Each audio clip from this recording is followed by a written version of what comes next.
nimeelekezwa na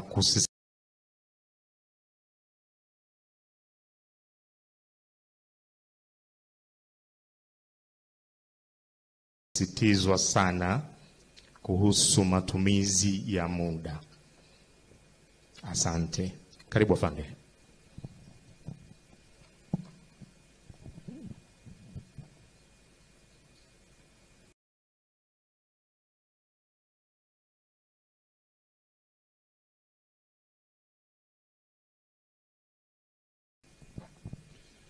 Asante.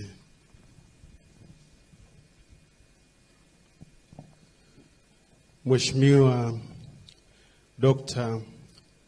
Doto Mashaka Biteko,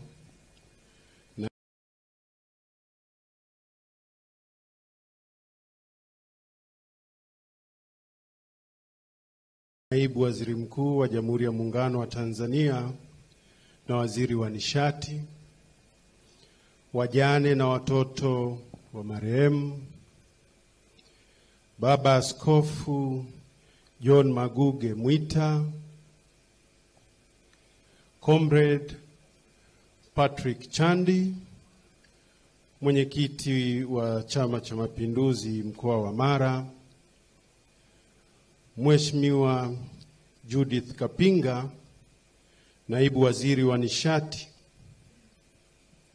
waheshimiwa wakuu wa wilaya, namuona pia mkuu wa wilaya aliyekuwa Bunda na sasa yuko Maswa, Dr. Anei, karibu sana. Tambue pia uwepo wa mhandisi Felchism Mramba, katibu mkuu Wizara ya Nishati, manaibu katibu wakuu mliopo, viongozi na watendaji wa shirika la umeme TANESCO mliopo, wajumbe wa kamati ya usalama mkoa na wilaya, viongozi wote wa chama na serikali mliopo, ndugu waombolezaji wenzangu, wananchi wote, mabibi na mabwana, Bwana Yesu asifiwe. Tumsifu Yesu Kristo. Wassalamu alaikum wa rahmatullahi ta'ala wa barakatuh. Amang'ana. Ndugu waombolezaji, leo tumejumuika mahali hapa kwa ajili ya ibada hii maalum ya mwisho ya kumpumzisha ndugu yetu Mhandisi Gisima Nyamuhanga, aliyekuwa mkurugenzi mtendaji wa TANESCO baada ya kufikwa na umauti alipopata ajali usiku ule wa tarehe 13. Ajali ile ilikuwa mbaya sana. Sisi wanamara tumepata majonzi makubwa, na mimi kama mkuu wa mkoa wa Mara nimepata pigo kubwa sana, kwani hata wiki iliyopita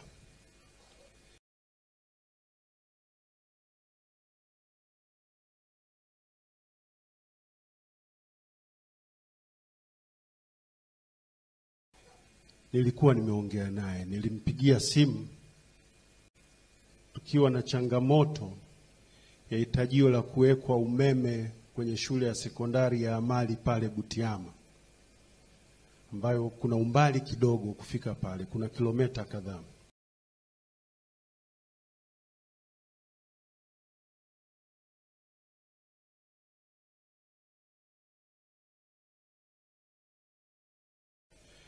Na bajeti ya TANESCO mkoa ilikuwa depleted kidogo baada ya kupata kimbunga kile kilichoikumba manispaa ya Msoma. Kwa hiyo ilibidi kama mkoa tuingilie kati ili tupate msaada huo.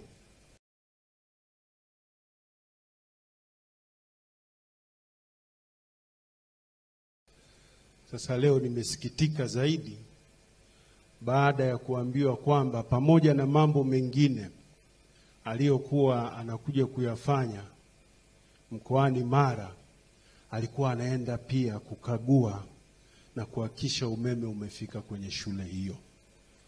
Sisi wana Mara tumepata msiba na pigo kubwa kweli kweli.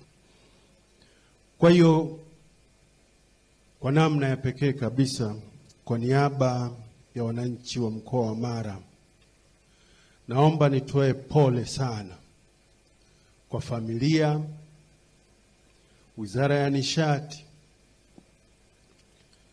TANESCO, ndugu jamaa na marafiki wote ambao kwa namna moja ama nyingine mmeguswa na msiba huu mzito.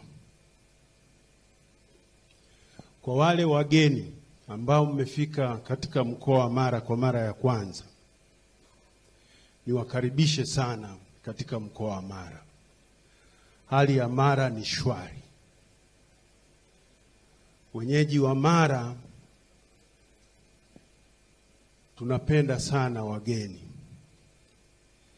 Mara mliokuwa mkisikia zamani, watu walikuwa wanasema ukienda Mara kuna kibao kinasema sasa unaingia Mara.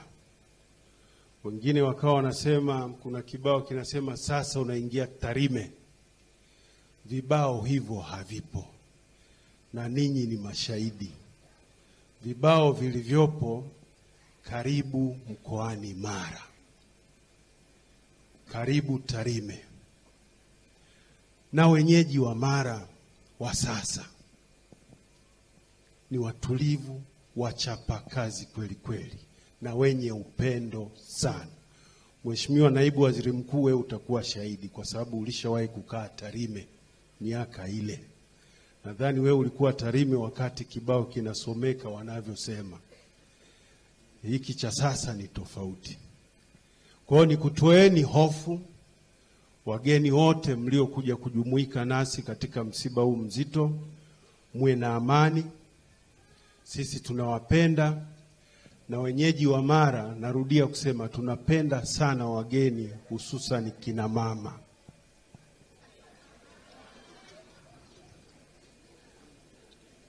Sasa msiogope wale mliokuja na kina mama. Ndugu waombolezaji,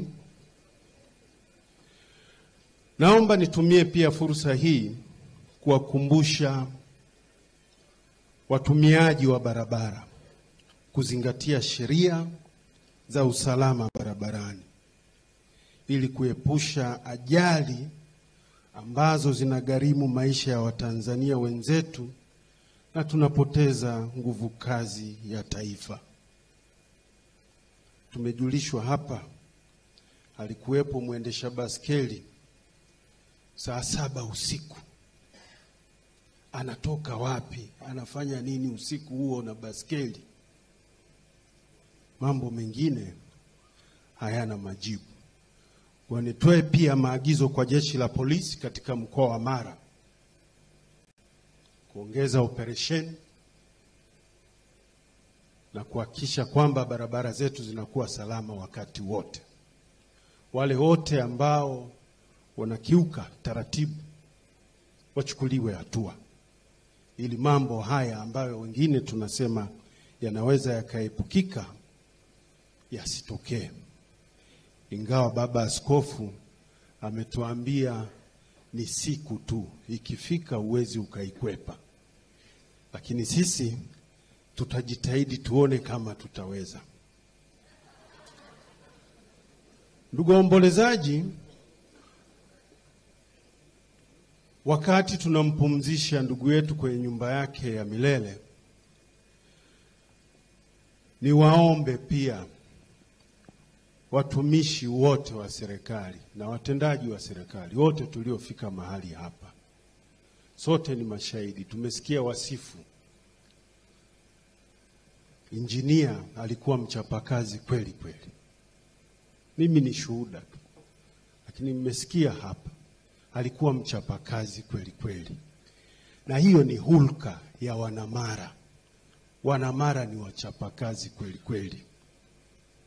Sasa nikuombeni tu sote, watendaji na watumishi wa serikali, kwa nafasi zetu tuige tabia hiyo aliyokuwa nayo Injinia Gisima. Tuchape kazi, tuwasaidie wananchi, tutatue kero za wananchi, ili basi wananchi waweze kuishi maisha ambayo Rais wetu Daktari Samia Suluhu Hassan anataka sote tuishi maisha hayo, maisha bora yasiyo na kero. Naomba nisitumie muda sana, niishie hapo, lakini kwa mara nyingine tena niwakaribishe sana mkoani Mara, na niwaombe wale wageni ambao mmefika kwa mara ya kwanza, msiondoke Mara bila kupata kichuri. Asanteni sana.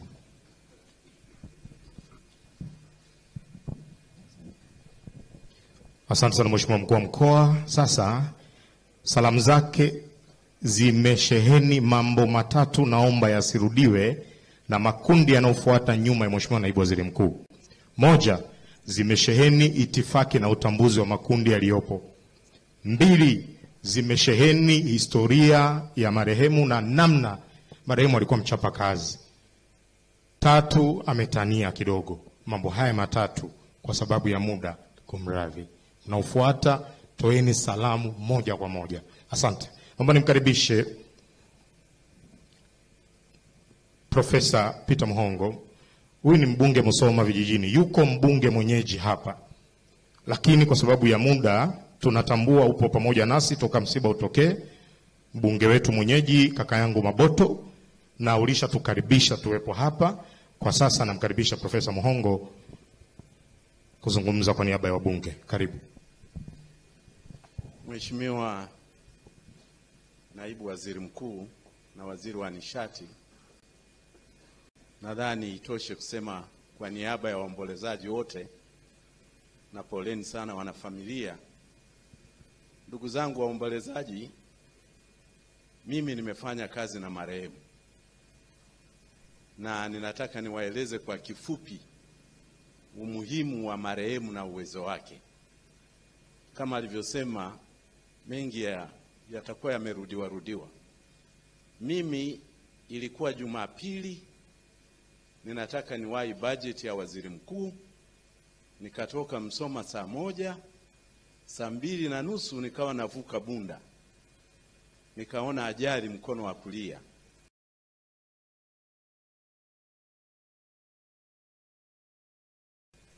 Nikaona magari ya TANESCO yamesimama, nikaenda taratibu kama kawaida, nikadhani watu wametaka msaada kutoka yale magari makuu ya TANESCO. Kumbe meneja wa mkoa ameniona, akanipigia simu, Profesa, samahani, tuna msiba. Tuna tatizo hapa. Nilikuwa nimeenda kilomita 3 naelekea Lamadi, ikabidi nigeuze gari. Nikaja nikasema kuna nini? Maana yake gari lilikuwa silioni kama ni la TANESCO. Akanambia rafiki yako hayupo. Nani? Sikuamini, lakini mwili walikuwa wameshaupeleka DDH. Nikamwambia bahati nzuri na DC alikuwa anatoka Maswa anarudi kuchukua mizigo yake Bunda. Tukasimama pale, nikasema itabidi niende bungeni nigeuze, na nimegeuza. Sasa ndugu zangu, umuhimu wa huyu, mimi nimefahamiana naye 2012. Ninaingia wizarani nikiwa mgeni kabisa. Yeye alikuwa hajawa mkuu wa REA, alikuwa katika maofisa wale wa pale. Kwa hiyo nikamwambia kwamba inabidi tuongeze kasi ya kupeleka umeme vijijini. Hebu wewe unieleze tutaendaje kazi. Lakini wakati huo anafanya na Mramba akiwa TANESCO. Kwa hiyo cha kwanza kabisa nilichompa, na tulikuwa na pesa nyingi, tuna pesa kutoka Sweden, Marekani, wapi, pesa nyingi sana. Namwambia hizi pesa hatutaki kuzirudisha, lakini lazima watuone tunafanya kazi. Na kweli uwezo aliokuwa nao, kila baada ya miezi miwili mitatu nilikuwa naitisha kikao cha mradi tu wa umeme vijijini, nieleze marehemu alikuwa na uwezo, alikuwa anatoa vitu kichwani. Namwambia bana, weka projector pale, anaweka, lakini ananitolea kichwani. Nikaona huyu jamaa ana uwezo sana. Sasa ambacho alifanikisha, labda nyie hamkijui, na mwenzake Mramba, nikawaambia sisi Tanzania tumechaguliwa. Maanake tulivyoanza kupeleka umeme kwa kasi sana, dunia ikaona Tanzania kwa Afrika labda inafanya kitu kizito sana. Kwa hiyo wakati wanatengeneza millennium, zile sustainable development goals, ile za millennium zimekwisha, zinakuja mpya, wakasema Tanzania, nyie mtueleze tuweke kwenye UN kwa niaba ya bara la Afrika. Kwa hiyo na mimi na timu yangu namuuliza engineer, yeye akiwa ajawa mkuu wa nini, ndio amesimamia miradi, tunataka Watanzania wapate umeme wa bei nafuu. Na hilo swali nimempatia naye Mramba, TANESCO wanajifunga, na mimi nawatia pressure. Huwa nikiwa na pressure ya kazi nakuwa nzito kweli kweli. Naambia semeni